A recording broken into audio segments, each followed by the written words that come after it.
সেই দিন এই মাঠ। লিখেছেন জীবনানন্দ দাশ।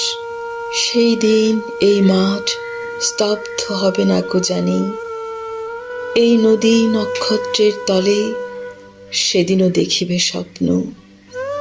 সোনার স্বপ্নের স্বাদ পৃথিবীতে কবে আর ঝরে, আমি চলে যাব বলে চালতা ফুল কি আর ভিজিবে না শিশিরের জলে। নরম গন্ধের ঢেউয়ে লক্ষ্মী প্যাঁচা গান গাবে নাকি তার লক্ষ্মীটির তরে। সোনার স্বপ্নের স্বাদ পৃথিবীতে কবে আর ঝরে। চারিদিকে শান্ত বাতি, ভিজে গন্ধ, মৃদু কলরব। খেয়া নৌকোগুলো এসে লেগেছে চরের খুব কাছে। পৃথিবীর এই সব গল্প বেঁচে রবে চিরকাল। এশিরিয়া ধুলো আজ, বেবিলন ছাই হয়ে আছে।